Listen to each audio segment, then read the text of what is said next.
So hello everyone, कैसे आप सब? आई होप सब बढ़िया होंगे। तो सर आज हम बात करेंगे सेक्शन 194 एस के बारे में। सर सेक्शन 194 एस क्या है ये हम सारी चीज समझेंगे। और गवर्नमेंट का पूरा फोकस जो है अब टीडीएस पे है, बिकॉज गवर्नमेंट के पास अभी वो डाटा रेगुलर में आ रहा है कि भाई उसके जो ज्यादा से ज्यादा टैक्स कलेक्शन है वो वहां से की जा सकती है। इसलिए उसका मोटिव क्या है, टैक्स को ज्यादा से ज्यादा कलेक्ट करना, शो दैट कि इसको अपने पास जो है बहुत सारा फिगर जो है कलेक्शन का आ जाए। अगर मैं बात करूं लास्ट ईयर की या 2021 के बारे में, तो 46% का जो कलेक्शंस है वो सिर्फ टीडीएस और टीडीएस से आया है, क्योंकि इसमें बहुत सारे लोग जो है वो बच नहीं पाते हैं। तो कोई भी अगर ऑर्गेनाइजेशन को पेमेंट करनी है तो उस केस में उनको टीडीएस जो है काटना पड़ेगा और उन पर्सन को भी टैक्स के अंदर लेके आना पड़ेगा ये जो रिटर्न नहीं भर रहे हैं। क्योंकि अगर आपका टीडीएस कट गया तो आपको रिटर्न भरना मैंडेटरी है, बिकॉज आपको अपना टीडीएस अगर क्लेम करना है definitely you have to file your return under section 139 का जो भी आपको अगर उसके अंदर आते हैं तो आप उसकी रिटर्न फाइल कर सकते हैं। सेक्शन 194 एस क्या बोलता है भाई? सेक्शन 194 जो है अभी हमारे जो 2022 का जो बजट है उसमें दो सेक्शन इंट्रोड्यूस हुए हैं, सेक्शन 194 आर और सेक्शन 194 एस। आज हम बात करेंगे सेक्शन 194 एस के बारे में, जो कि transfer of virtual digital assets, okay sorry digital virtual assets, digital virtual assets. आपने नाम जरूर सुना होगा क्योंकि ये रिसेंटली अभी 1-2 साल से बहुत ज्यादा हाईलाइट हुआ है ये word, digital virtual assets, digital virtual assets, digital virtual assets means कौन सी चीजें हैं सर? इसके अंदर आप क्रिप्टो करेंसी का नाम सुना है? आप डेफिनेटली आपने सुना होगा। क्या आपने बिटकॉइन का नाम सुना है? सुना है सर। इसमें बहुत सारी चीजें हैं। अगर आपको इसके बारे में और डिटेल में जानना है कि डिजिटल वर्चुअल एसेट्स क्या है, तो प्लीज आप मेरे को कमेंट सेक्शन में जरूर बताना। मैं आपको बताऊंगा भाई डिजिटल वर्चुअल एसेट्स है क्या चीजें। अब बात करते हैं, ये सेक्शन जो है सेक्शन 194 एस जो है हमारे बजट 2022 में इंट्रोड्यूस हुआ है और इसकी एप्लीकेबिलिटी सिमिलरली जो है 194 आर की तरह 1 जुलाई 2022 से ये एप्लीकेबल होने वाला है। और एक चीज और मैं बता दूं कि सेक्शन इसका जो सेक्शन जो है 190 इसका जो सेक्शन है 115 BBH करके जो है सेक्शन वो लागू हो चुका है 1 अप्रैल 2022 से। उसमें क्या है भाई साहब, ऐसा है कोई भी अगर आपको प्रॉफिट होता है, अगर आपको डिजिटल वर्चुअल एसेट अगर आप सेल करते हो, कोई भी अगर आपको उसमें प्रॉफिट हो रहा है, तो उस केस में आपको टीडीएस कटना, सॉरी उसके ऊपर आपको टैक्स लगना जरूरी है। आई एम रिपीटिंग, अगर कोई भी आपको डिजिटल ट्रांसफर करने से अगर आपको इनकम हुई है तो उस केस में आपको टैक्स देना होगा, जितनी भी आपने इनकम हुई है आपको। और टैक्स कितना होगा जानते हो? उसका टैक्स होगा 30%, जो कि बहुत ज्यादा है।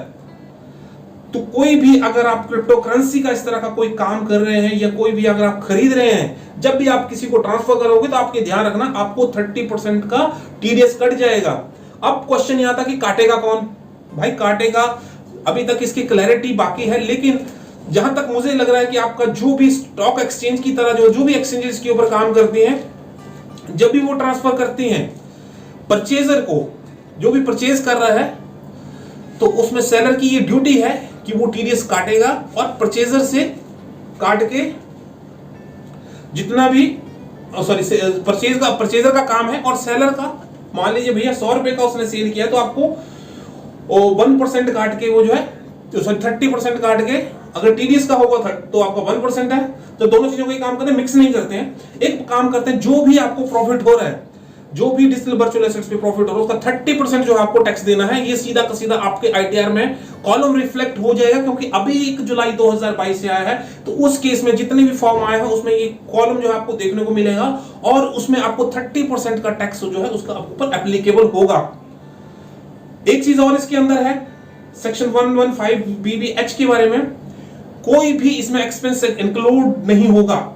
ओनली और ओनली आपको जो भी एक्विजिशन कॉस्ट है, मतलब एक्विजिशन कॉस्ट का मतलब होता है जब भी आपने उस चीज को खरीदने के लिए जो खर्चा किया भाई, वो सिर्फ वही कॉस्ट जो है उसकी इंक्लूड होगी, उसके अलावा कुछ भी नहीं होगा। इसमें ऑल सारे भी पैसे जो एक्सक्लूड कर दिए जाएंगे, उसमें इन्वॉल्व नहीं होंगे। उसके बाद आपको कोई भी उसके ऊपर लॉसेस जो है वो कवर नहीं, ब्रॉड फॉरवर्ड लॉसेस जो है एडजस्ट नहीं होंगे।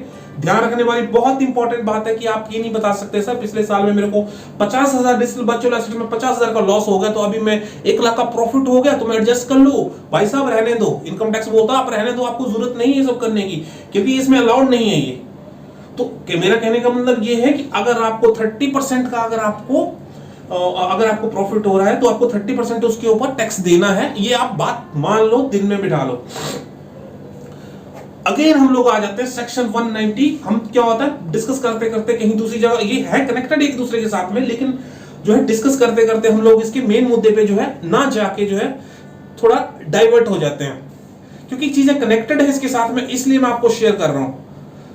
अभी बात आती है भाई सेक्शन 194S के बारे में। भाई ऐसा है, अगर आप जो है कोई भी एसेट्स अगर आप ट्रांसफर करते हैं तो उस केस में जो आपका सेलर है, वो सेलर जो है वो टीडीएस काट लेगा। तो सेलर जो है, सॉरी कौन काटेगा अब आप बताओ? सेलर काटेगा नहीं, परचेजर काटेगा, क्योंकि वो आपको पेमेंट कर रहा है, वो आपको पेमेंट कर रहा है। तो उस केस में जो भी पेमेंट कर रहा है उसी के पास तो राइट होगा पेमेंट टीडीएस काटने का। तो जिसने परचेज किया वो टीडीएस काट लेगा, उस केस में 1% आपने टैक्स काट लेना। सिमिलरली उस सेक्शन की तरह है कि भाई अगर आपने कोई भी सेक्शन 194 IA के बारे में, वो कौन सा सेक्शन है भाई? वो ये बोलता है कि अगर कोई भी अगर आपने 50 लाख उससे ऊपर की प्रॉपर्टी अगर आपने ट्रांसफर करी है तो उस केस में आपको उसका टीडीएस काटना है, चाहे आपके पास 10 है चाहे नहीं है, फिर भी आपको जो है टीडीएस जो है उसका काटना है। तो ये उसी की तरह है, 50 लाख की प्रॉपर्टी के ऊपर अगर जो भी आपको टैक्स बनता था 1%, उस केस में भी आपको 1% काटना है। और इस केस में भी आपको डिजिटल वर्चुअल एसेट्स के केस में भी आपको कोई भी अगर आप क्रिप्टो करेंसी टाइप की डिजिटल वर्चुअल एसेट्स की अगर करेंसी इस तरह का कोई ट्रांसफर कर रहे हो तो उस केस में आपका टीडीएस कटना जरूरी है 1%। ठीक है, उसके बाद हमारे पास बात है कि भाई इसकी लिमिट क्या होगी। टीडीएस का मैंने आपको रेट बता दिया 1%। इसकी सर लिमिट जो होगी वो अगर वो स्पेसिफाइड पर्सन है तो 50,000 है, और नॉन स्पेसिफाइड पर्सन है तो 10,000 है। अब इसको समझ लेते हैं कि स्पेसिफाइड पर्सन कौन से होते हैं। बहुत इंपॉर्टेंट चीजें हैं छोटी छोटी, लेकिन आप लोगों के लिए समझना बहुत जरूरी है। स्पेसिफाइड पर्सन वो पर्सन होते हैं जिनकी, मैं हर एक वीडियो में बताता हूं ये चीज तो, लेकिन फिर मैं इस वीडियो में फिर बता रहा हूं कि कोई भी पर्सन अगर उसकी लास्ट ईयर में टर्नओवर या ग्रॉस रिसीट्स 1 करोड़ से नीचे है, बिजनेस की बात कर रहा हूं मैं आपको, बिजनेस के अंदर अगर पिछले साल में उसकी टर्नओवर 1 करोड़ से नीचे है, या प्रोफेशंस है उसका तो 50 लाख से अगर नीचे है, तो उस केस में उस पर्सन को उसकी लिमिट कितनी है? 50,000। अगर वो 50,000 से ज्यादा की डिजिटल एसेट्स ट्रांसफर करता है तो उस केस में जो है एप्लीकेबल हो जाती है section 194S, digital virtual asset वाला सेक्शन एप्लीकेबल। अगर वो पर्सन या उस पर्सन की जो ग्रॉस टर्नओवर प्रीवियस ईयर में 1 करोड़ से अगर ऊपर चली जाती है तो उस केस में 10,000 की लिमिट है, और प्रोफेशंस का है 50 लाख से ऊपर चली जाती है तो भी उसकी 10,000 की लिमिट है, मतलब 10,000 से ऊपर चला जाएगा तो टीडीएस जो है कट जाएगा। चाहे उसके अंदर फिर फर्म आती हो, फर्म भी हो, उसके लिए भी 10,000 की लिमिट है, एलएलपी के लिए भी 10% है, कंपनी के लिए भी 10%, और सारी पर्सन के लिए जो है 10,000 से, अगर आपका 10,000 से ज्यादा का क्रिप्टो करेंसी का आप ट्रांजेक्शन कर रहे हो तो भाई साहब टीडीएस कटना जरूरी है, उसको कोई नहीं बचा सकता। और एक चीज और बता दूं, अगर आप लोगों ने नई चीजें सीखनी है तो आप चैनल को सब्सक्राइब करके देख लो। अगर आपको लगेगा कि कोई अच्छे टॉपिक नहीं आ रहे तो आप उसको अनसब्सक्राइब कर देना, मुझे कोई प्रॉब्लम नहीं है, क्योंकि अगर आपका मोटिव पूरा नहीं होता है तो मुझे सब्सक्राइब करके कोई फायदा नहीं। मैं इसके लिए कह रहा हूं कि भाई अगर आप लोगों के पास जरा सा भी टाइम है तो चीजों को, अगर आप सीए कर रहे हो, सीएस कर रहे हो या सीएमए कर रहे हो, मतलब तो उस केस में मैनेजमेंट का कोई कोर्स कर रहे हैं तो ये सारी की सारी चीजें जो है आप लोगों को उसके अंदर आने वाली है, आप इसमें से बच नहीं सकते। तो फिर भी अगर आपको लगता है कि इस वीडियो में थोड़ा सा कुछ सीखने को मिला है तो आप इसको जो है लाइक कर सकते हैं, वरना डिसलाइक कर सकते हैं। I do not have any problem, because जब तक आप जो है सेटिस्फाई नहीं होंगे, आप क्यों लाइक करोगे, क्यों सब्सक्राइब करोगे, तो आप लोगों का सेटिस्फेक्शन मेरे लिए बहुत इंपॉर्टेंट है। और हमारी तरफ से कुछ और इंपॉर्टेंट चीजें आपको चाहिए तो जरूर बताइए, हम चीजों को उसको इम्प्रूव करेंगे और हर एक उस टॉपिक पे हम लोग वीडियो लेके आएंगे जहां पे भी आपको ये लगता है कि अब इसकी रिक्वायरमेंट है, हम ये समझेंगे। जहां पे भी ये फील होगा हम आप लोगों के लिए नए नए कंटेंट्स जो है लेके आएंगे और आप लोगों के लिए बहुत ही जो नॉलेजेबल चीजें हैं वो आप लोगों तक पहुंचाएंगे। और आप लोगों से ये रिक्वेस्ट है कि आप अपनी स्टडी पे ध्यान दीजिए। Without study nothing is possible, you have to do much struggle.